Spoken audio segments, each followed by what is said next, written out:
Welcome to SPK Speak Sports. On our station, we talk about baseball and sports news, from the most recent stories to the throwbacks. Listen now to Scott, Paul, and Kelly on SPK Speak Sports as they hit the ball out of the park. You hit the ball out of the park, Speak Sports. Hey, hello. My name is Scott. In France, it's pronounced Scott. And you, sir? I'm Paul. And I'm Kelly. We are SPK Speak Sports. Before we get started, I just want to mention one thing. These two gentlemen here, way too modest.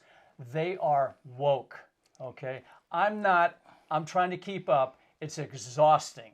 I mean, I think that algorithms is a former vice president on the dance floor. So these are the guys. So one of you wokest guys started off. By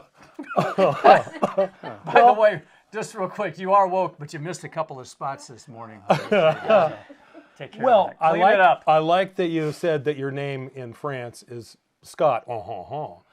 Because it turns out this show, SPK Speak Sports, is an international show, and we're so proud of that.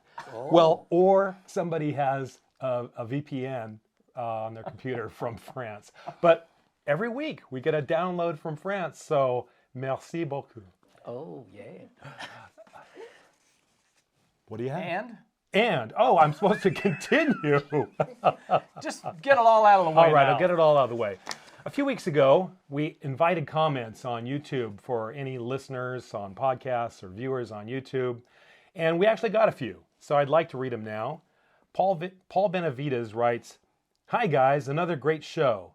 Since I was born when the Dodgers were still in Brooklyn, I really appreciate the way you mix the old with the new. Keep up the good work." Well, thanks, Paul. And Paul happens to be an old teammate of mine. We called him Yoda. So was that a prerequisite to be on the team? Your name was Paul? I think so, yeah. Let me just mention for Paul, since he was born when the Dodgers were in Brooklyn, that there's a story, it's a joke actually, and it was about right after the Dodgers moved from Brooklyn to L.A. Did you know that they're in L.A. now? You're kidding. Yeah, it happened. Wow.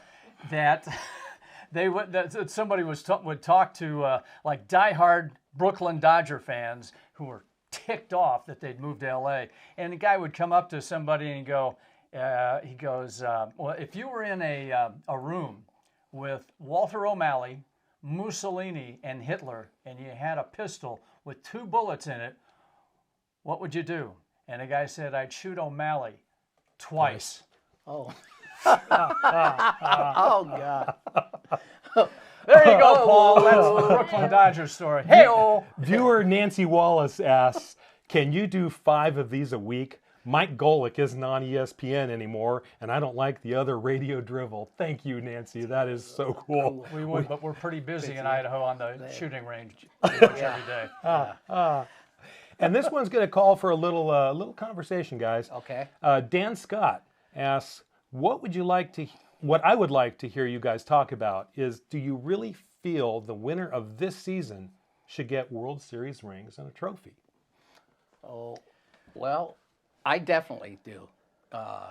If you can give it to Houston, who cheated their way, you can give it to the legitimate winner in this COVID era. So I say thumbs up. Whoever wins, they deserve it. Gets a ring and a trophy? Yeah. Well, we didn't talk about this, but I just happen to have the trophy that is going to be presented to this year's World Series winner. Okay, there's the stand, and there's the trophy. That's not a participation trophy, It's is a it? first place award.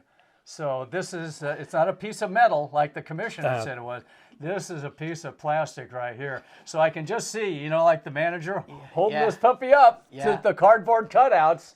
There you go. So, and then we could, for the rings, you remember the rings, you used to get plastic rings, and Cracker they Jack. They didn't go all the way around, so you could, and a pinch put them job. out or pinch them so it fits your finger. Yeah. So, with that in mind, hey, let Houston win. Let them take home this puppy. Yeah. Turn the other one in. For my part, and everybody thinks that the team I root for, even though I'm wearing a Cubs shirt today, the team that I root for, the Dodgers, is the favorite.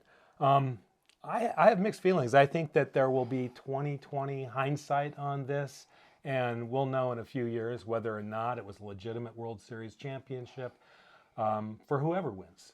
But the thing that really bothers me most about this season isn't that it's just going 60 games.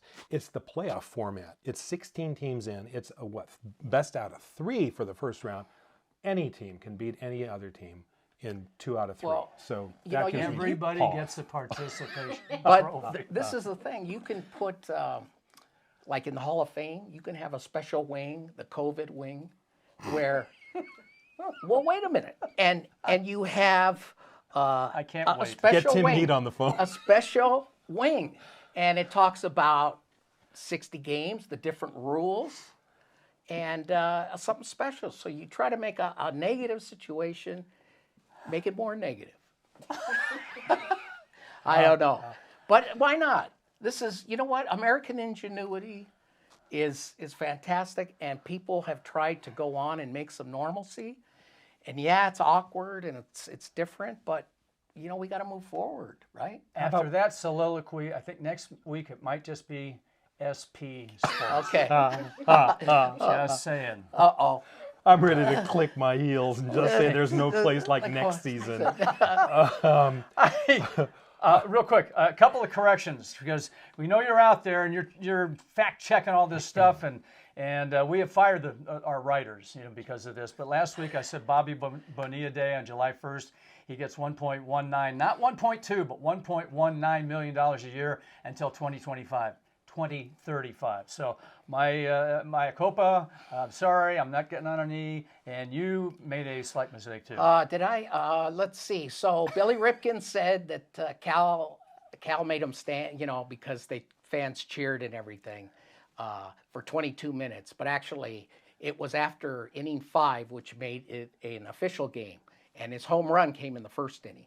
So after the 5th inning, everybody cheered. It's official. It's complete, right? Correct. That's French, and then that's what they did for 22 minutes. But Billy was still complaining. It didn't really matter, you know, when it was. He was, you know. So that's the story. That's all we on need, that. Kelly. the only we only have 3 hours. Yeah. The only mistake I made was sitting between you guys. There you go. Regular viewer Greg asked about the relationship between catchers and umpires. And Scott, I think since you are a retired umpire from Division I baseball, and I caught a little, maybe we could talk a little bit about the relationship between catchers and umpires. Sure. It's a little You want to complicated. get up front, and I'll get behind you, and Kelly can be. I can strike out, right? Well, first of all, we're the only guys facing the correct direction, right? Right. The home plate ump and the catcher. Everybody else, and we're the only ones in foul territory. That's well, correct. not really, but you have some colleagues in foul territory. We fight the elements the same way. We've got the extra padding and protection, and whether it's heat or gnats or gusty winds or whatever, we're kind of in it together. Catchers have to be sure, and so do umpires, not to do Taco Tuesday before a Wednesday game. Stuff like that. But there are certain etiquettes involved in the catching and Right. umpiring. Like catching or blocking the ball. Mm-hmm. There is nothing more disconcerting than, I don't care what level, you're not going to get too much in college, but in high school, certainly doing, you know, we all started doing Pony League, Little League, of a ball in the dirt, and the catcher's jumping up, and it goes underneath him and hits the umpire. Instead of getting down and blocking the pitch, and where you feel safe, because it's like if that catcher isn't going to protect you, it's like what you want to do instead of being in the slot, which is not directly behind the catcher, but in between the batter and the catcher, you're going to move over a little bit right behind the catcher because you don't want to get hit, which means you can't really see the outside pitch. But we're not there to be hit. You know, that's not our job. And when you do get hit, it's customary and appropriate for the catcher to take a little walk to the mound, give you some time to recover, and not everybody does that. Of course, they do at the upper levels of the game. But, you know, if there are any younger ball players who happen to be stumbling across this podcast, give that umpire a break and take a trip to the mound. And in the same regard, the umpire will do the same if the catcher gets his bell rung or whatever, come out and home plate and say, "Okay, yeah, I'm fine. No. Because What about the balls and strikes disagreements? he's always got to face out towards the pitcher's mound. Never turn your back and to the pitcher and be telling the umpire face to face. That was a strike. What I would tend to do is if I really felt that he pinched the pitcher, I would just take it on me. I'd catch it, I'd hold it for an extra click, and I'd say, "My bad, that's on me," to my pitcher. Throw the ball back, sending a message to him that, I think he missed that call. You just don't want to show up the umpire, Right. And that's not your job. And also, I saw a funny YouTube, a youth ball game, about 10-year-old catcher. They talk about framing, and this is fine, stuff like this, like that, But this kid jumps up. I'm not going to jump. He jumps up and frames it here. So that's a little bit too much of it. I want to ask a question. I have seen this with players. I've seen it in the major league level. I don't know if it's in the college level. But there's a tradition, I guess, when the game begins and the first batter comes up or something, he taps the shin guards of the catcher or the umpire. I think. Usually it's the Is catcher. Okay, so where did that come from? What does it mean? I have no idea, but it's kind of like a respect, nonverbal, "Hey, meet." Howdy. Yeah. Exactly. Yeah. Okay. Hey, meet. Hey, good to see you again, especially like maybe the beginning of the season or something like And that. how about when a catcher is hitting, but he plays when he's on defense, he goes back and say he calls you out and you don't think it is, you have your say, and what happens when you come behind the plate and now you're the defensive player, you're still and you maybe he's rung you up with a bases loaded on a pitch that you don't feel he's calling, and all of a sudden, boom, he rings you up. Now you got to go behind the plate, catch, and you're seething. Yeah. So how do you work that? Where's the? I would try to use a little bit of humor, believe it or not, and I'd come out back to the take my position, and I'd just say something like, "Hey, we took a vote, and one of us missed that call," and then I would was just about it. eject anybody and Yeah. everybody, just like Joe West. You see that the other day, the Nationals game. General manager. Cowboy Joe. And here's another thing. My saying is, if you don't like an umpire's call in the big leagues, deal with it. They're in a union. They ain't going anywhere. And Joe West has kind of always been bigger than the game, as well as physically. And he looks up, and of course you can't hear. There's no fans to hear except the general manager, Mike Rizzo, is I guess getting on his case, and he ejects him. I think later he said, well, he ejected him because he wasn't wearing a mask, like 150 feet away in the second level. Yeah. But wait a second, hold on. Oh my gosh, that's. Talk about a coincidence. Hey, meat. Hey, meat. Hey, meat. What a coincidence that is. Hey, meat. Hey, meat. What should you not say when meeting a baseball player who's a vegetarian?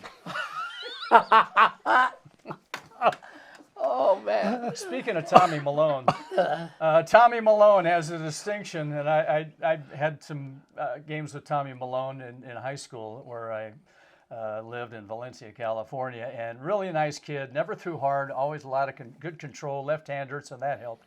But he's the first guy, he was the starting pitcher on the 29-9 game that Atlanta beat Miami the other day, and he's the first guy ever to be a starting pitcher and have his team score 10, or in this case 11 runs. The other time was 10, this is 11, and not pitch enough innings to get the win. Oh, God. I think he just went on the IL. I think he went to the designated spot, I think. Oh, really? Think DFA? And speaking of that, the FDA, is that it? Designated for assignment. Designated for assignment, Eddie Alvarez from Miami has been designated for assignment. Well, Better he's than- at 189. Well, Better he was than there. being- He was there. DOA. Yeah. True that. What happened this week in baseball, Scott? Well, unfortunately, Lou Brock passed away. Yes. Another Hall of Famer, and we lost Lou Brock and Tom Seaver.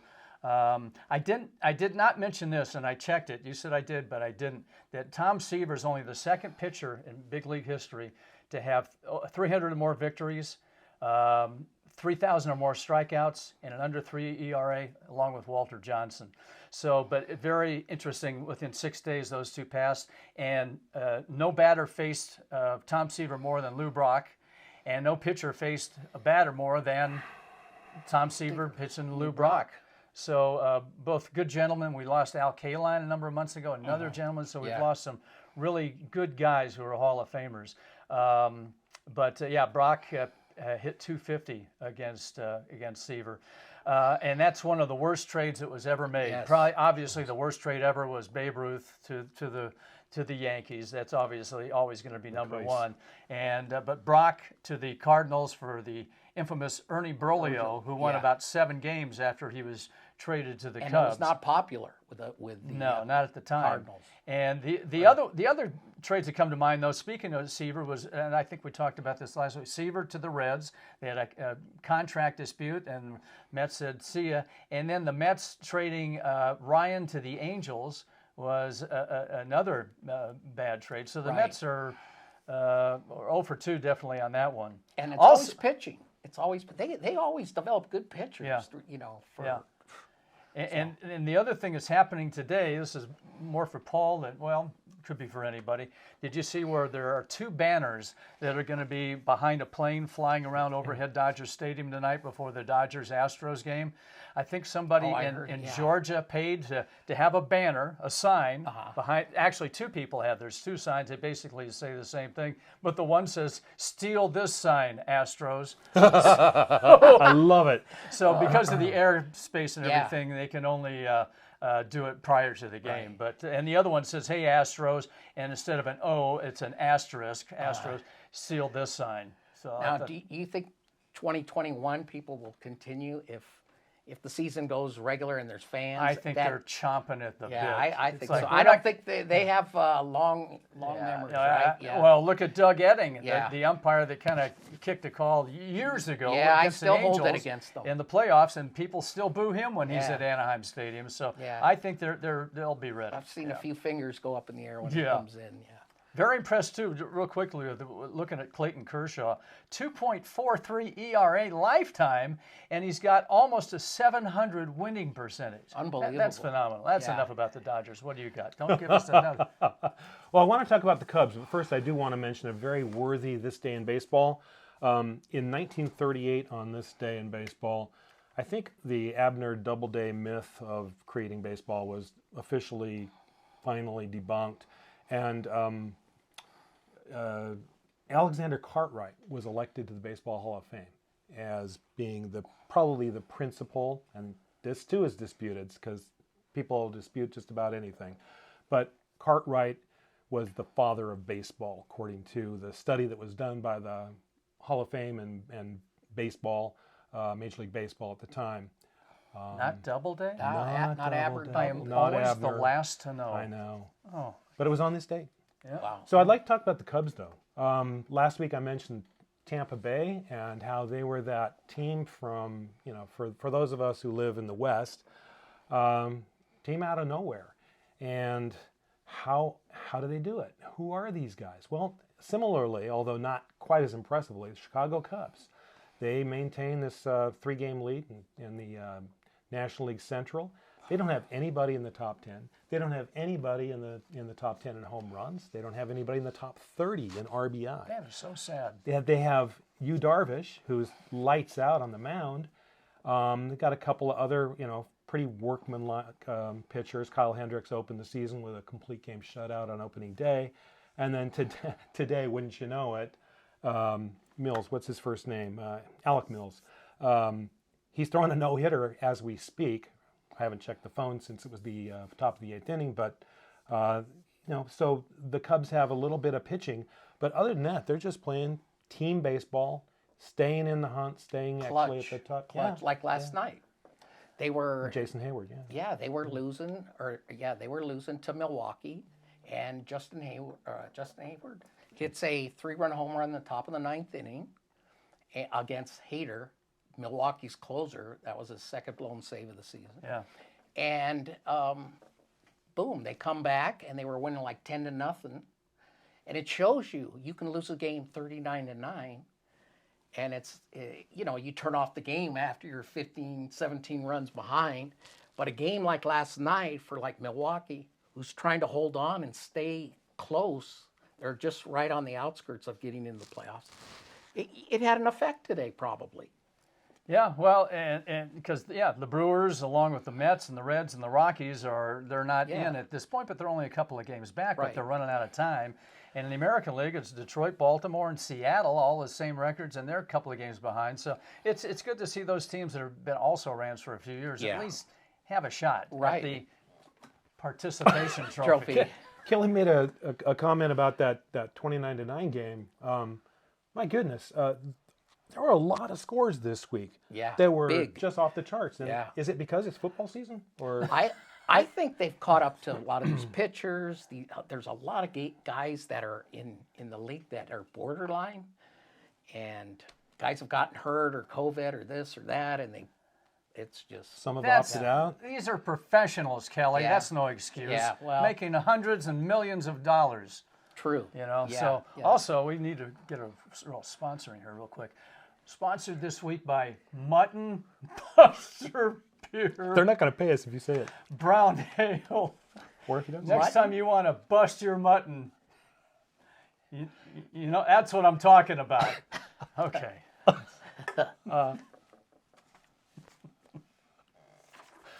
Kelly?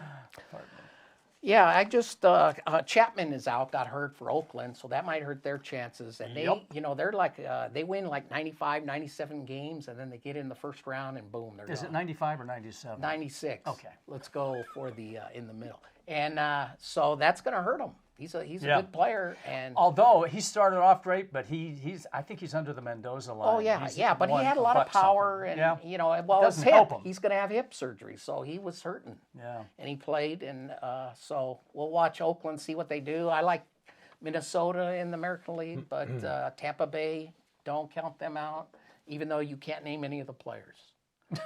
And another thing with them is who are those guys? They average. The last few years, you can't count this year, but the last few years, Tampa Bay averages 15,000 fans, thereabouts, per game. But if you take their series with the Yankees out of the mix, they probably average about 540. Yeah. You know what's interesting about Wrigley Field? I was watching the game the other day. I don't know if they're the only stadium, but there are no cardboard cutouts. I mean, it is totally empty. Looks like a men's league game. Yeah. But they've got about 70 or 80 people up across the street in those stands above the houses there. So that looks odd. So as goofy as the cardboard cutouts are, at least it provides an illusion. Well, we'll have to call the Ricketts family and find out. I would like to know what that situation is there. Well, maybe we can get them on the show and say, I'm sure. I have one more on this day in baseball, because baseball really changed on this day in 1934. Judge Kennesaw Mountain Landis sold World Series broadcasting rights to the Ford Motor Company.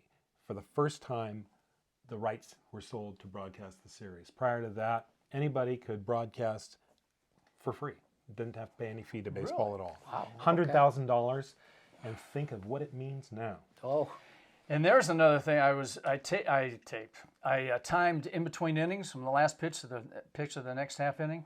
2 minutes and 50 seconds. The rule is 1 minute.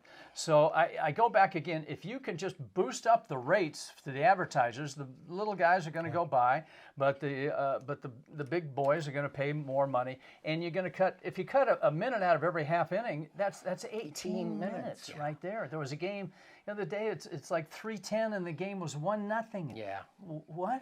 Yeah. No game should go over 2 hours 30 minutes. 9-inning game. Never go past that. Aaron Judge, I don't think right now, I think at one point he was maybe going to be the face of baseball, but you got to play, and he's been hurt twice, almost back to back. Yeah. And the first time he hurt his calf, hitting second base, running out a home run, trotting a home run. Right. Then he comes back and he gets hurt again, and he's off. His leg again. Couple of odd, so that was an odd injury, and a couple of other odd injuries in 1990. Glenn Allen Hill, who was with the Blue Jays at the time, he was afraid of spiders. Yeah. He went on the DL, it was a DL back then, after falling through a glass table, resulting in cuts and bruises to his feet, knees and elbows. He had just woken up from a nightmare of spiders chasing and devouring him. And in his confused state, he fell through the table. So you're on the DL. But so it's funny now because the guy, didn't get hurt. Yeah. But the ultimate, 1923, Clarence Breathen. Doesn't that sound like a guy from 23? Red Sox. He thought he looked older and meaner if he took his false teeth out when he pitched. And he put them back in. He put them in his back pocket. He forgot to put them back in his mouth when he was batting, and he gets on base. And while sliding in the second base to break up a double play, his own teeth bit him in the butt, and he was injured. He was on the All right. the DL, the IL, some kind of L. Yeah. So anyway, but so we got a couple of weeks left before the playoffs, and we're wrapping up. Well, what do you got? You guys. The only thing I have left to say is that if the Dodgers are hearing footsteps, they belong to Padres. Little pitter patter of little Padre feet. And as a Dodger fan, I'm a little nervous. Well, I wouldn't. Don't be too nervous. I think Dodgers are in. All right. All right. This isn't a sponsor, but I just thought, buy drink. It's kind of a sponsor. Maybe the California Angels of Los Angeles and Anaheim might have, because for this season, It's done. bye. Yeah. That's why Bye. college football, I turned my head to that after, in the next few weeks. We'd just like to leave you with this. Myself and my two woke friends here. If you miss a minute of this show, you've missed a minute of this show. So for my woke friends, Kelly and Paul, I'm Unwoke Scott. Merci beaucoup, and thank you. See you another time. Vive la France. Bye. You hit the ball out of the park. Speak Sports.